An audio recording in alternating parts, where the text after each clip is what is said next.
പാട്ടും ഊത്തും 5811 എന്ന എൻ്റെ യൂട്യൂബ് ചാനലിലേക്ക് എല്ലാവർക്കും സ്വാഗതം. ഇന്ന് നമ്മൾ സാധാരണ ഉപയോഗിക്കുന്ന ഒരു ഏറ്റവും വലിയ ഫ്രൂട്ടാണെന്ന് പറയുന്ന ചക്ക. അപ്പോൾ ഈ ചക്ക നന്നാക്കാൻ വേണ്ടി വലിയ പ്രയാസമാണ് ആളുകൾക്ക്. അപ്പോൾ അതെങ്ങനെ എളുപ്പത്തിൽ ചെയ്യാം എന്നുള്ളതാണ്. അപ്പോൾ ഞാനൊരു ചക്ക ആദ്യം അതിൻ്റെ വാല് ഭാഗം മുറിച്ചു.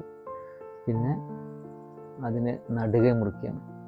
നല്ല മൂർച്ചയുള്ളൊരു കത്തി ഉപയോഗിക്കുകയാണെങ്കിൽ നമുക്കതിനെ വെട്ടി, പണ്ടൊക്കെ മഴുകൊണ്ടൊക്കെ ചെയ്തിരുന്നു. അതിൻ്റെ അത്ര ആവശ്യമില്ല. മൂർച്ചയുള്ള കത്തിയാണെങ്കിൽ റൗണ്ടായിട്ട് വെട്ടി കഴിഞ്ഞാൽ നമുക്ക് വളരെയധികം എളുപ്പം ചെയ്യാൻ പറ്റും. അതിനുശേഷം അതിൻ്റെ വിളഞ്ഞി ഭാഗം കട്ട് ചെയ്തെടുക്കും, അത് തുടച്ചെടുക്കുകയാണ്.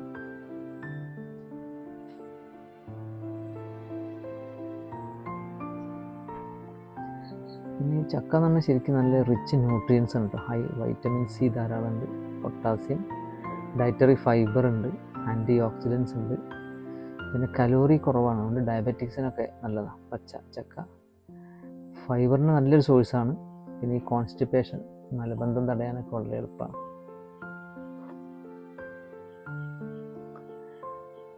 അല്ലേ, ബാക്ക് സൈഡ് ഒന്ന് ചെത്തിയെടുക്കുകയാണെങ്കിൽ, ഇപ്പോൾ മൂർച്ചയുള്ള കത്തിയാണെങ്കിൽ ബാക്ക് സൈഡ് ചെത്താനൊന്നും ഒരു പണിയില്ല. ഞാനൊരു ഷീറ്റ് ഉപയോഗിച്ചിട്ടാണ്, ഒരു കാർഡ്ബോർഡിൻ്റെ ഒരു ഷീറ്റിൽ വെച്ചിട്ടാണ് ഇത് ചെയ്യുന്നത്. ഇത് ബാക്ക് സൈഡ് ചെത്തിയെടുത്താൽ ഇത് ഇളക്കിയെടുക്കാം. ചുള ഇളക്കിയെടുക്കാൻ എന്ത് എളുപ്പമെന്ന് നോക്കി കണ്ടാ. ഇത്രയും കഴിഞ്ഞ് ഈ ചുളകൾ വെറുതെ ഇങ്ങനെ ഇരിഞ്ഞാൽ വളരെ പെട്ടെന്ന് കിട്ടും. ചവണിയൊക്കെ ഒഴിവാക്കി, കട്ടായിട്ടുണ്ടാവില്ല. ചവണി ഒഴിവാക്കാനൊന്നും ഒരു പ്രയാസമില്ല. ഇപ്പോൾ ചക്കയുടെ ഗുണങ്ങൾ നാം പറയുകയാണെങ്കിൽ തന്നെ ഒരുപാട് ബെനിഫിറ്റ്സ് ഉള്ള സാധനമാണ്. ഡൈജഷൻ കൂട്ടും, പിന്നെ വെയിറ്റ് മാനേജ്മെൻറ്റിന് പറ്റും, സ്കിൻ ഹെൽത്ത്, ആൻറ്റി ഓക്സിഡൻസ് ഒക്കെ ധാരാളം ഉള്ളതുകൊണ്ട് സ്കിൻ ഹെൽത്ത് കൂട്ടാൻ പറ്റും, ബോണിൻ്റെ ആരോഗ്യത്തിന് നല്ലതാണ്, കാൽഷ്യം ആൻഡ് മാഗ്നീഷ്യം ഉള്ളതുകൊണ്ട് ശരീരത്തിലെ എല്ലുകളുടെ ആരോഗ്യത്തിന് നല്ലതാണ്. ഈ ചക്കക്കുരുവിൻ്റെ പുറത്തുള്ളൊരു കറുത്ത തൊലി, അത് scientifically it is proved for cancer prevention. അപ്പോൾ ക്യാൻസർ തടയാൻ വേണ്ടി അതിന് സാധിക്കുമെന്ന് പറയുന്നുണ്ട്. അങ്ങനെ ഒരുപാട് ഗുണമുള്ള ഒരു ബിഗ്ഗസ്റ്റ് ഫ്രൂട്ടാണ് ചക്ക.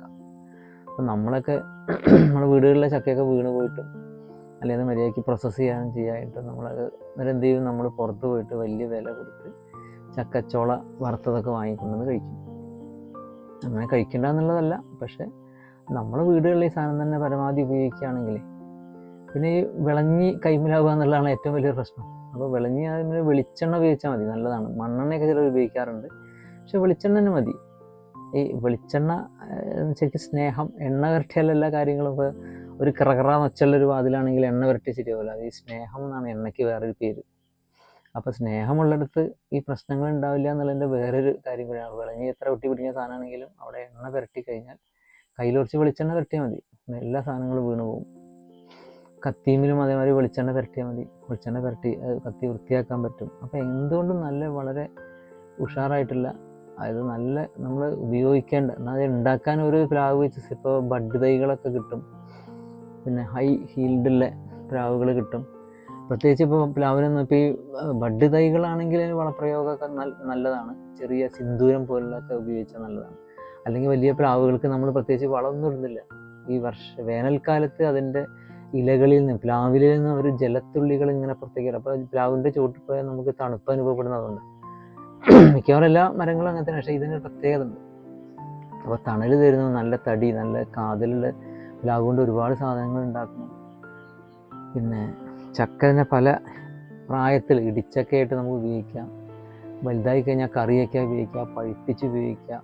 പിന്നെ വരിക്കച്ചക്ക, പഴഞ്ചക്ക, പലതരം വെറൈറ്റികളുണ്ട്.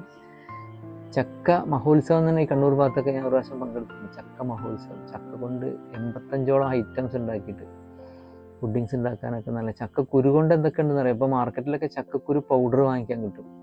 നമ്മൾ ഈ ചക്കക്കുരൊക്കെ വെറുതെ കളയല്ലേ. ശരിക്കും അതൊക്കെ ആലോചിച്ച് കഴിഞ്ഞാൽ നമുക്ക് ഒരുപാട് ഉപയോഗമുള്ള ഒരു നല്ലൊരു സാധനമാണ് ചക്ക. ഇത്രയും ന്യൂട്രീഷനുണ്ട്, ഇത്രയും ന്യൂട്രിയൻ വാല്യൂസ് ഉണ്ട്, ഹെൽത്ത് വാല്യൂസ് ഉണ്ട്. അപ്പോൾ നല്ലൊരു ഫുഡായിട്ട് നമുക്ക് ഉപയോഗിക്കാൻ പറ്റിയ ഒരു ബിഗ്ഗസ്റ്റ് ഫ്രൂട്ട് തന്നെയാണ് ചക്ക എന്നുള്ളതിന് സംശയമില്ല.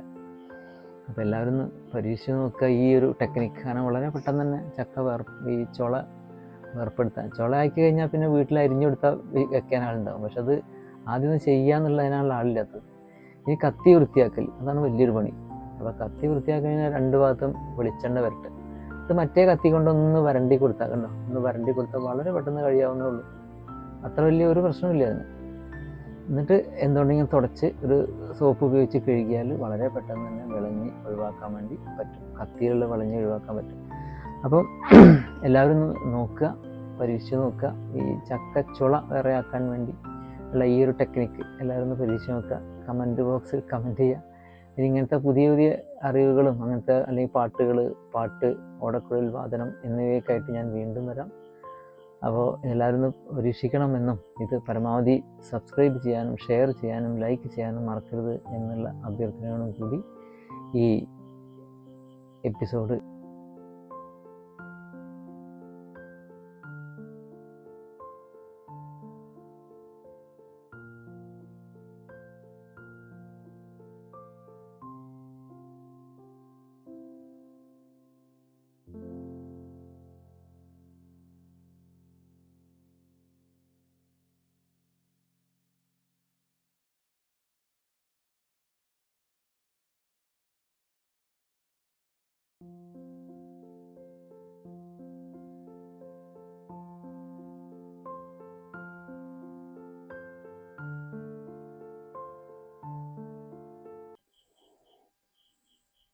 കണ്ടോ. ഇത് വരിക്കച്ചക്കയാണ് ഇപ്പോൾ ചെയ്തത് കേട്ടോ. താനൂർക്ക് ചക്ക തിന്നാൻ പോകുക എന്നുള്ളതല്ലേ. താനൂരിൽ നിന്ന് കൊണ്ടുവന്നൊരു ചക്കയാണ്, നല്ല അടിപൊളി ചക്കയാണ് വരിക്കച്ചക്ക. ഇതുകൊണ്ട് നമുക്ക് ഇപ്പോൾ പഴുപ്പിക്കുകയാണെങ്കിൽ നമുക്ക് വരട്ടിയിട്ട് അപ്പം ഉണ്ടാക്കുക, പായസം ഉണ്ടാക്കുക, ഒരുപാട് കാര്യങ്ങൾ ചെയ്യാം. പഴുത്ത നല്ല മധുരമുള്ള ചക്കയാണത്. അപ്പോൾ എല്ലാവരും ഈ ടെക്നിക്ക് പരിശോധിക്കുക.